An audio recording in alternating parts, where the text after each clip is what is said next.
বাবা, কিছু টাকা দাও তো।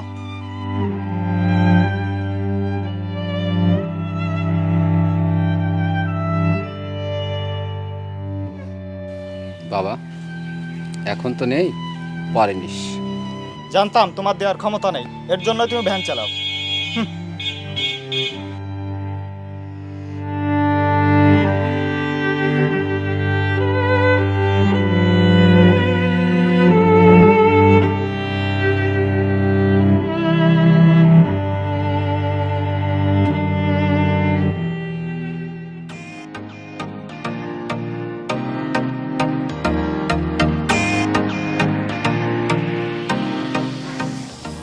তুই তো কখনোই কিছু দিস না বা খাওয়াসও না, শুধু আমাদের টাকাই তো চলিস। আরে আমি তো বিদেশ যাব, বিদেশ থেকে আসি, তারপর যা খেতে চাস তাই খাও। তুই যাবি বিদেশ? তোর বাবার সমস্ত সম্পত্তি বিক্রি করলেও তোর বিদেশ যাওয়ার খরচ উঠবে না।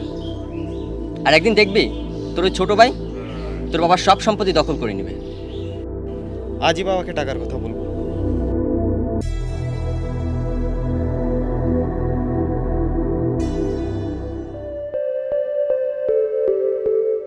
দীপ্ত, কবে তুমি আমার হবে? কবে আমরা একসাথে থাকবো? হবে হবে, সবই হবে।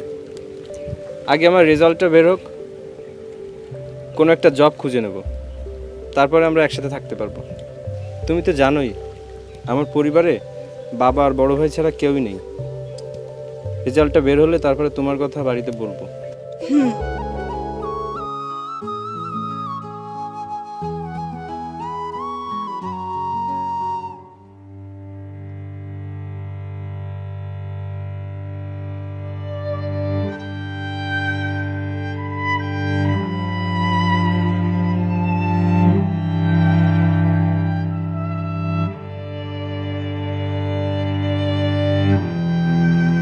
বাবা, আমি বিদেশ যেতে চাই, আমার 15 লাখ টাকার দরকার।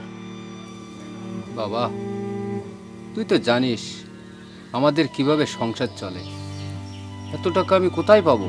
আমি অত শত বুঝি না, আমি তোমাকে 7 দিন সময় দিচ্ছি, এর ভিতর 15 লাখ টাকা তুমি আমাকে দেবে, না হলে আমি বাড়ি ছেড়ে চলে যাব।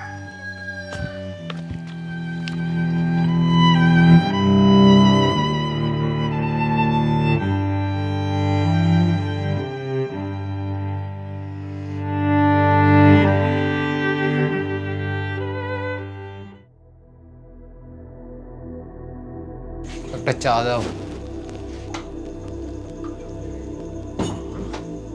ভাই, চেয়ারম্যান সাহেবের ছেলের নাকি একটা কিডনি নষ্ট হয়ে গেছে। আবার এও শুনলাম যদি কেউ একটা তারে কিডনি দেয় তারে সব রকমের সহযোগিতা করে।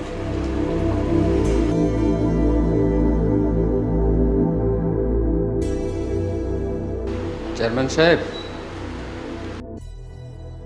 শুনলাম আপনার ছেলের একটি কিডনি নষ্ট হয়ে গেছে। আমি আমার একটা কিডনি দিতে রাজি আছি। সত্যি তুমি একটা কিডনি দেবে? হ্যাঁ সাহেব, কিন্তু কিন্তু কি? আমার 15 লাখ টাকার দরকার। আমার বড় ছেলে বিদেশ যাবে। আমি রাজি। এই নাও 1000 টাকা, আর বাড়ি গিয়ে ভালো ভালো ফলমূল কিনে খাবে, আর পরশু রাজীব ডাক্তারের চেম্বারে চলে আসবে, কেমন? আমার একটা অনুরোধ রাখবেন। বলো। আমি যে আমার কিডনি বিক্রি করছি এই কথা যেন কেউ জানতে না পারে। ঠিক আছে ঠিক আছে, আমি কাউকে বলবো না। আমি আগামীকাল 15 লাখ টাকা তোমার বাড়িতে পাঠিয়ে দেব, ঠিক আছে? তুমি এখন আসো।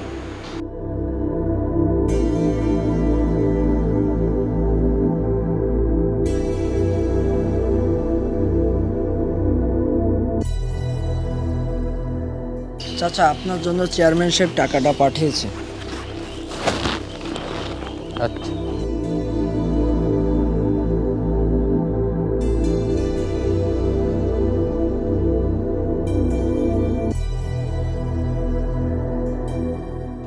বড় কোকা। কি হয়েছে, ডাকছো কেন? বাবা, এই নে তোর 15 লক্ষ টাকা। আমার তো আরো 50,000 টাকা লাগবে, ভিসা প্রসেসের জন্য, সেটা কই?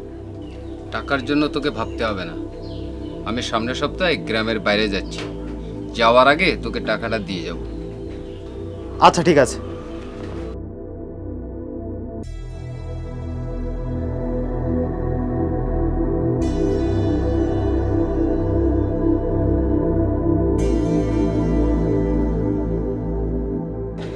কচি করে কি দরকার?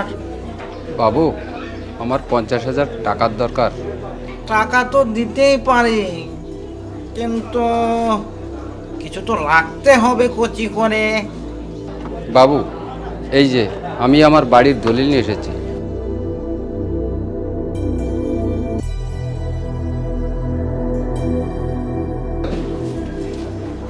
এই নাও 50,000 টাকা কচি করে। সময় কিন্তু 3 মাস, সুদ সহ ফেরত দিতে হবে, তা না হলে সম্পত্তি কিন্তু আমার কচি করে। আচ্ছা, আমি আসি। এই শোনো, কথাটা কিন্তু মনে রেখো কচি করে।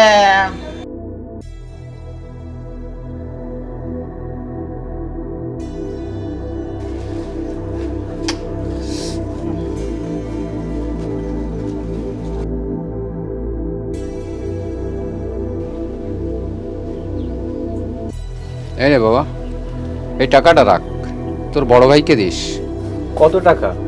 50,000। আচ্ছা ঠিক আছে।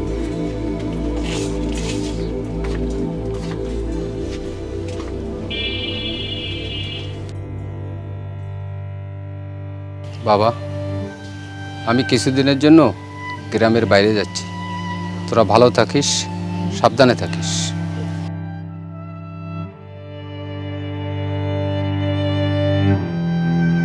স্যার, আসবো? হ্যাঁ, আসুন, বসুন। স্যার, আমি চলে এসেছি, অপারেশনের ব্যবস্থা করুন। হ্যাঁ, চেয়ারম্যান সাহেবের সঙ্গে আমার কথা হয়েছে। আমরা আপনার অপারেশনের ব্যবস্থা করছি।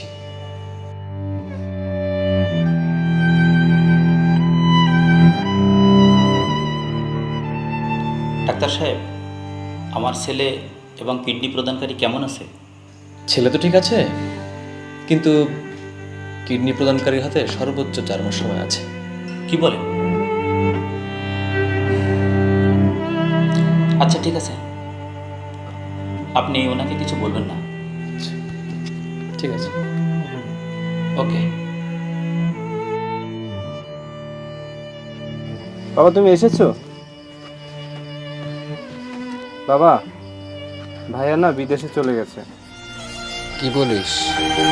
আমাকে না জেনেই চলে গেল?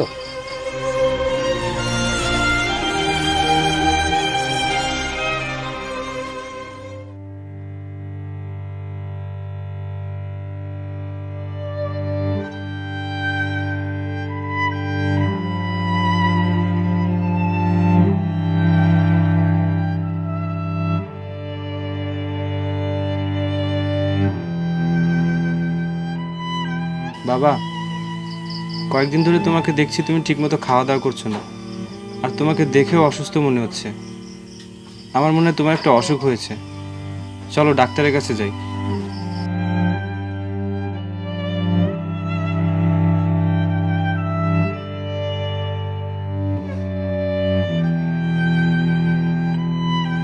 স্যার, আসবো?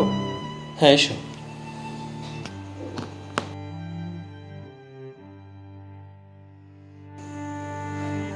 ডাক্তার সাহেব, আমার বাবা হঠাৎ করে অসুস্থ হয়ে পড়েছে, একটু দেখুন তো। আসলে এই জাতীয় সমস্যা তাদেরই হয় যাদের শরীরে একটি কিডনি থাকে। তোমার বাবার শরীরে একটি কিডনি আছে, আর এই কঠোর পরিশ্রমের কারণেই সেটিও বিকল হয়ে পড়েছে। কিন্তু ডাক্তার সাহেব, একজন মানুষের শরীরে তো 2টো কিডনি থাকে, তো বাবার... হ্যাঁ, আমি জানি, কিন্তু তোমার বাবা তার শরীরে একটি কিডনি চেয়ারম্যান সাহেবের ছেলেকে দিয়েছেন, তুমি জানো না?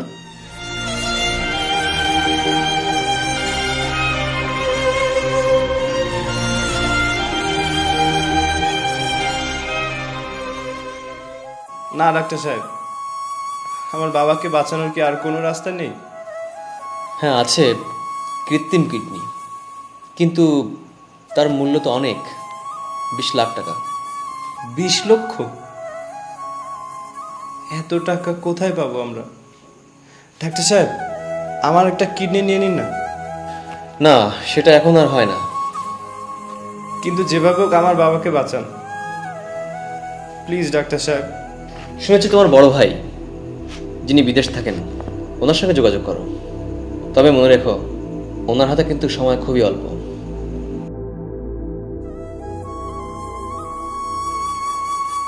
ওঠো বাবা।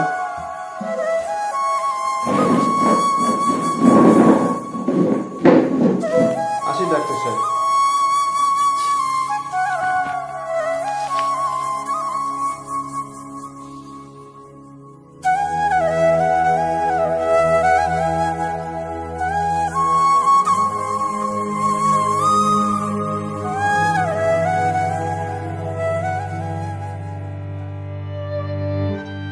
বাবা, তুমি একটা কিডনি বিক্রি করে দিয়েছো? তুমি কেন আমাকে বলনি? আর কেন তুমি করতে গেলে এটা? তুই তো জানিস আমাদের অবস্থা। 15 লক্ষ টাকা ম্যানেজ করা আমার পক্ষে সম্ভব ছিল না, তাই এটা ছাড়া আর আমার উপায় ছিল না। আচ্ছা, ভাইয়াকে একটা ফোন করে দেখি।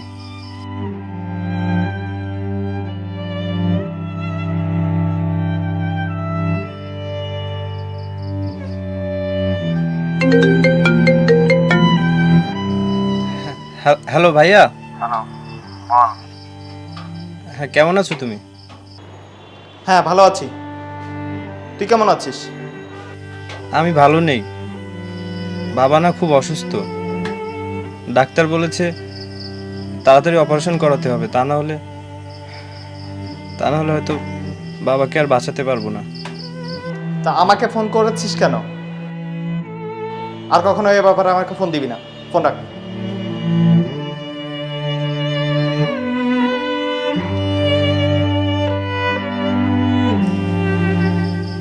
কেটে দিল। দেখো বাবা, যে ছেলের জন্য তুমি তোমার কিডনি বিক্রি করে দিলে, যার কারণে তুমি আজ অসুস্থ, সে তোমার অসুস্থতার কথা শুনে ফোনটা কেটে দিল। এখন আমি কিভাবে তোমার চিকিৎসা করাবো? আমি কি করব আমি কিছুই বুঝতে পারছি না বাবা। বাবা, নিজেকে আজ খুব অসহায় মনে হচ্ছে। আমি মনে হয় তোমার জন্য কিছু করতে পারলাম না। এটা আমার ব্যর্থতা বাবা। বাবা, আমি মনে হয় পৃথিবীতে আর বেশি দিন নেই। বাবা, আমি তোকে দোয়া করছি, জীবনে অনেক বড় হ, মানুষের মতো মানুষ হ।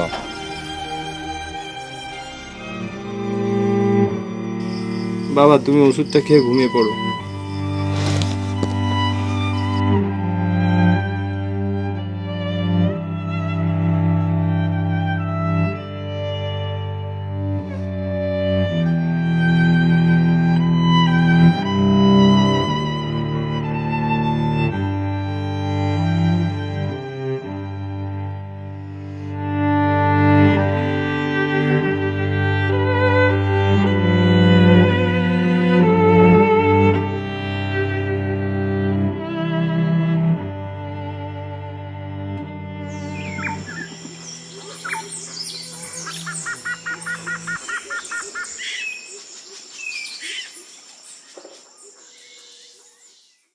বাবা ওঠো, সকাল হয়ে গেছে, ওষুধ খেতে হবে। বাবা, বাবা ওঠো। বাবা, বাবা কথা বলো। বাবা, বাবা, বাবা, বাবা।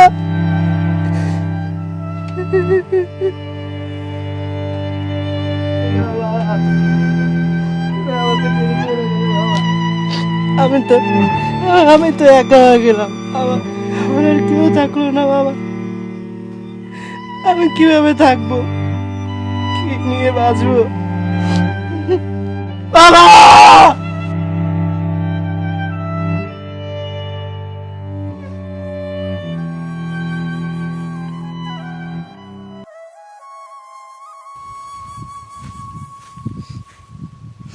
মারিয়া, আমার তো সব কিছু শেষ হয়ে গেল। আমি কি করব কি না করব কিছুই বুঝতে পারছি না। সবাই তো আমাকে ছেড়ে চলে গেল, বাবা মারা গেল, ভাইয়াও আমাকে পর করে দিল। কোথায় থাকবো সেটাও জানি না। আমি খুব হতাশ। বুঝলাম, তো তুমি এসব কথা আমাকে শোনাচ্ছ কেন? তো আমি কাকে শোনাবো? তুমি ছাড়া কেই বা আছে আমার এই পৃথিবীতে? ভুলে যাও এসব কথা। আর তুমি তো এখন নিঃস্ব ফকির। তোমার সাথে থেকে আমি বাকি জীবনটা নষ্ট করতে চাই না। আর কখনোই আমার সাথে যোগাযোগ করার চেষ্টা করবে না।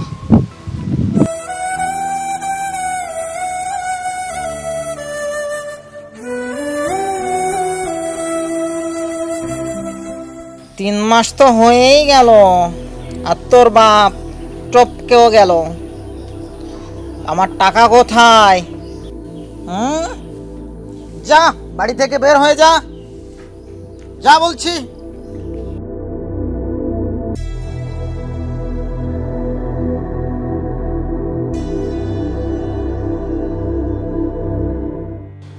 বাবা চলে গেল, ভাইয়াও পর করে দিল, মাথা গোছার একটা ঠাঁই ছিল সেই বাড়িটাও নিয়ে নিল।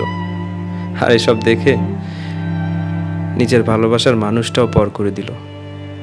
আমি তো এতিম হয়ে গেলাম। কি করব, কিভাবে বাঁচব, কিছুই বুঝতে পারছি না। জন্ম যখন নিয়েছি জন্মের দাগ রেখে যেতে হবে। যার মাথার উপরে বাবার নামক ছাদটা নেই সেই বোঝে বাস্তবতা কতটা কঠিন। কিন্তু বালিশে মাথা দিলে সবাই একা একা থেকে জীবন সংগ্রাম করে নিজেকে প্রতিষ্ঠিত করতে হবে। জানি পিতৃঋণ কখনো শোধ করা যায় না, কিন্তু তার আদর্শ নিয়ে চলে তার মুখ উজ্জ্বল করা যায়। আমিও সেটা করে দেখাবো একদিন।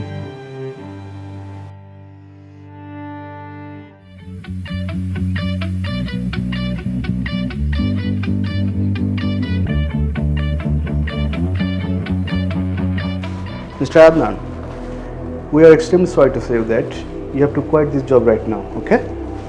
Go and find another job. Sir, what's my fault sir? Sir,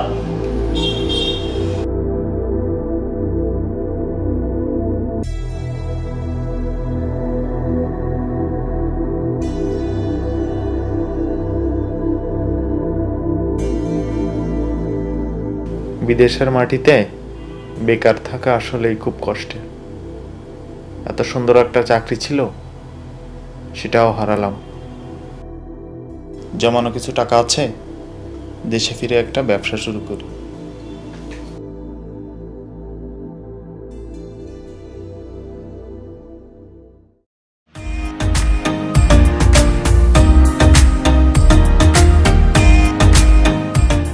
May I come in sir? Yes, come in. কি দরকার? স্যার, আমার একটা জবের খুবই প্রয়োজন, না হলে না খেতে পেয়ে মারা যাব।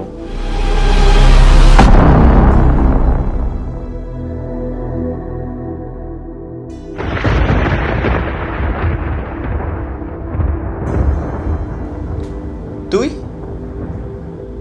তুই এখানে তুই এখানে কি করছিস? আরে অফিসের সিইও কোথায়? এত উত্তেজিত কেন হচ্ছেন? এখানে সিইও আমি। তুই তুই সিইও? হ্যাঁ, আমি সেই হতভাগ্য বাবার ছেলে যে তার ছেলেকে বিদেশে পাঠানোর জন্য নিজের কিডনি পর্যন্ত বিক্রি করেছিল। বাড়ির দলিল বন্ধক রেখে আপনাকে টাকা দিয়েছিল, কিন্তু আপনি তার খোঁজ নেওয়া তো দূরে থাক, তার অসুস্থতার কথা শুনে আপনি তার ফোনটা পর্যন্ত কেটে দিয়েছেন। আর আমি সেই বাবার ছেলে হয়ে আপনাকে দেব চাকরি? বাবা বেঁচে নেই, কিন্তু তার দোয়া আমার মাথার উপরে আছে।